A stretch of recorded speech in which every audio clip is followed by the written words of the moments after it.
tersebut yang membuat pasien merasa enggan menggunakan obat yang diberikan. Kalau pasien menyampaikan efek sampingnya seperti itu, kira-kira kita curiganya yang mana nih obatnya? Ya, itulah pentingnya kenapa apoteker selain harus mampu berkomunikasi dengan pasien, kita juga harus mempunyai literatur yang cukup. Ya, jadi kalau dilihat dari efek sampingnya, beberapa obat tadi seperti kayak metformin, ya, glycasid, itu mempunyai efek samping menimbulkan rasa tidak nyaman di lambung. Apalagi pasien minumnya 1000 mg. Ya, 1000 mg. Terus yang satunya glycasid juga mempunyai efek samping yang sama. Statin tadi juga sudah disebutkan mempunyai efek samping rasa tidak nyaman di otot. Berarti ini obat-obatan yang harus kita perhatikan. Nah, setelah kita lihat kepatuhan pasien, kita lihat mengatasi masalah terkait obat dan mengoptimalkan terapi. Ini masuk ke plan. Jadi, apoteker setelah mengkolek data, kemudian mencek kepatuhan, faktor risiko, keamanan, baru kita membuat rencana. Sedemikiannya, makanya yang namanya konseling itu nggak mungkin dilakukan dalam waktu 10 menit. Kalau 10 menit itu namanya apa ya? Pio juga nggak sampai, harusnya nggak lebih dari 10 menit ya. Karena kalau cuman Bapak, Ibu 3x1, 1x1 sebelum makan, sesudah makan, semoga lekas sembuh, itu edukasi yang diberikan, bukan edukasi. Karena pasien pun tidak perlu diedukasi seperti itu, sudah tahu. Bahkan pasien kadang-kadang lebih pintar daripada kita. Karena dia yang menguasai obat itu, dia minum obat, dia baca literatur, sekarang mereka sudah punya handphone. Jadi kadang-kadang mereka meng-counter informasi yang kita terima. Nggak perlu khawatir, karena kadang-kadang memang kalau kita tidak bisa, kita tidak perlu mengarang. Tinggal mari kita sama-sama Bapak literatur terbaru, padahal sebenarnya kita lupa ya, tapi kita ngomongnya, mari Pak, kita lihat sama-sama literatur terbaru, apa yang bisa kita lihat dari profil obat yang Bapak minum. Nah, seperti itu. Nah, kemudian setelah kita membuat rencana, tadi bermasalahnya apa sih? Pasien tidak mau menggunakan obat karena merasa nggak nyaman di otot dan merasa nggak nyaman di perut. Berarti ada sesuatu yang harus kita intervensi. Ada sesuatu yang harus kita komunikasikan kepada dokter. Lalu kita mulailah membuat setelah perencanaan, kita mengimplementasikan perencanaan, berdiskusi dengan dokter. Dokter, mungkinkah pasien ini dengan riwayat seperti ini dan catatan seperti ini, misalnya ini sudah kita kolek data ya, jangan mengambil satu keputusan hanya karena interview singkat, tapi kolek data yang cukup panjang.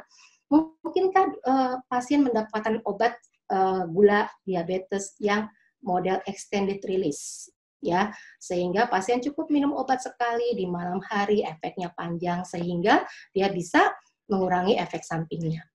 Nah, untuk permasalahan terkait dengan otot, kita harus eksplor lagi, betulkah permasalahan itu dikarenakan efek dari statin, ataukah kan tadi pasiennya akuntan ya, dia berjam-jam di depan komputer tanpa melakukan peregangan. Jadi yang perlu kita lakukan asesmen terlebih dahulu kepada pasien. Kapan Bapak, Ibu, atau Ibu Hana mengalami rasa tidak nyaman di otot, dan kemudian kita berikan terapi non-farmakologinya dahulu. Baru nanti mengambil keputusan bahwa inilah penyebabnya.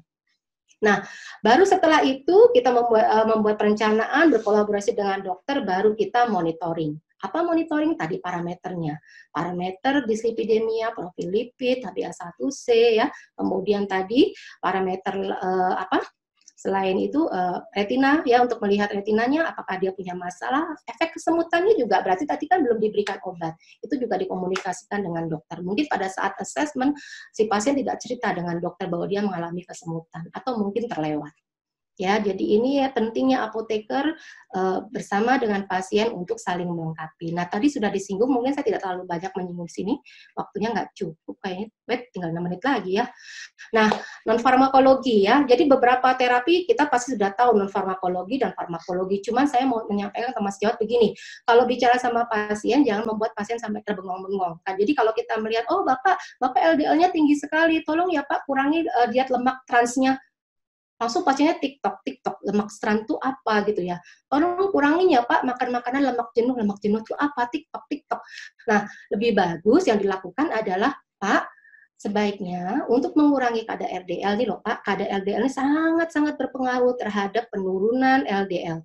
Ya, mengkonsumsi obat makanan yang mengurangi makanan yang mengandung lemak trans seperti kayak digoreng, kentang goreng, biskuit. Nah, ibu mertua saya begitu. Saya nggak makan nasi, Lucy, saya nggak makan gula, tapi dia makan biskuit. ya itu sama saja berarti ada lemak trans di situ. Nah, kalau Bapak atau Ibu bisa mengurangi ini Pak, ini maka efeknya akan plus terhadap risiko dislipidemia atau perparahan dislipidemia. Dan ini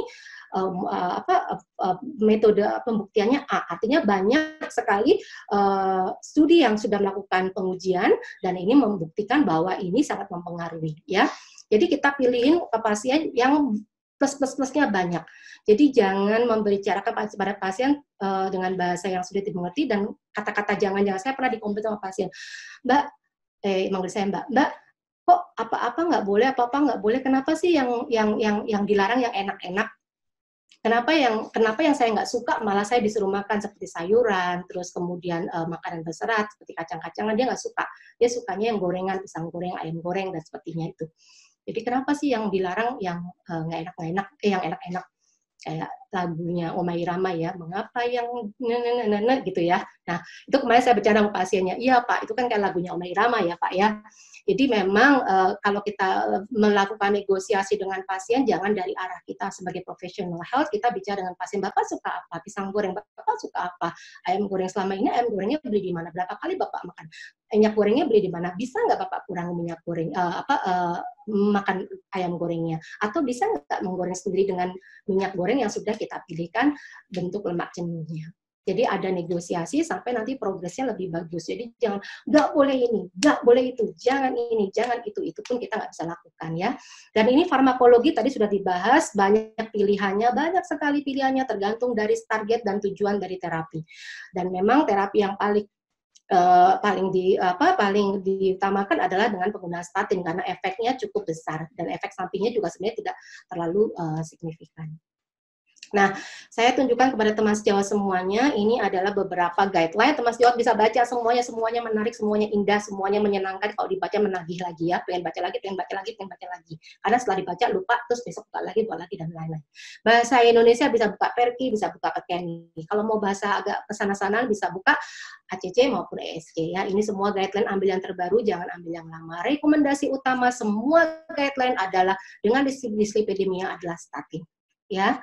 Nah, tadi saya cuplik kasus pasiennya, jadi saya tidak membahas guideline-nya. Tadi pasiennya NA tadi menderita diabetes dengan LDL lebih dari 130 kalau nggak salah ya, LDL 130. Nah, berarti pasien tersebut masuk kategori diabetes LDL 130. Ya, 130 ada dua nih terapinya, mau dikasih moderate atau mau dikasih high intensity statin.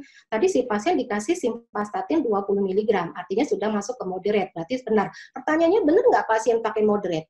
Kenapa pasien nggak pakai high intensity statin? Ya, tadi sudah dibahas sama Dokter Dia. Cara yang paling mudah adalah untuk mengasesmen si pasien itu menggunakannya benar atau tidak, dia moderate atau high intensity statin adalah dengan ini teman-teman nih, menggunakan ASCVD risk calculator. Ini enak banget. Beberapa pasien yang saya install di HP-nya senang banget dia. Semua adiknya, kakaknya dipanggil semuanya, ayo cek kolesterol, cek darah, harga kolesterolmu berapa, umurmu berapa, wih kamu beresiko loh.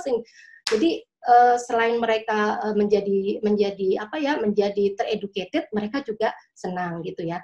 Ada cara lain dengan Framingham score ya, tapi beberapa studi menyampaikan bahwa itu lemah karena hanya kulit putih saja. Jadi nanti teman sejawat setelah webinar ini jangan lupa ya install ini ya, di HP saya pun juga ada SCVD plus. Jadi untuk asesmen pada pasien. Nah, ini tadi sudah disampaikan, nggak perlu dibahas lagi. Pertanyaannya tadi adalah dari semua moderate, tadi kan pasti sudah benar diberikan moderate ya, dari semua moderate intensity yang diberikan untuk pasiennya NA tadi, kan pilihannya banyak. Ada Atol, ada Rosu, ada Simfas, ada Pravadalala, dan lain-lain. Yang mana sih seharusnya yang kita bisa pilih, atau dokter pilih, dan mengapa dokter memilih itu? Jadi kita juga harus tahu behind the scene-nya kenapa dokter memutuskan terapi dengan misalnya Fluvas atau Ator atau Rosuvastatin. Kebanyakan dari kita mengenal moderate intensity adalah Rosu dan Ator. Ada di dalamnya juga ada pitavastatin. Mungkin bagi teman sejawat tidak semuanya pernah terpapar tentang pitavastatin ya, karena pitavastatin di Indonesia baru satu kalau nggak salah Livalo ya. Nah ini pilihannya berdasarkan apa? Nah sebagai apoteker tentunya kita tidak pernah melupakan yang namanya farmakokinetik parameter. waktu kuliah dulu ya. Jadi farmakokinetik parameter inilah yang menjadi pegangan kita. Kenapa kita memutuskan obat ini harus pakai ini, obat ini harus pakai ini, kan sakit ini harus pakai lebih baik obat ini. Ada 3 parameter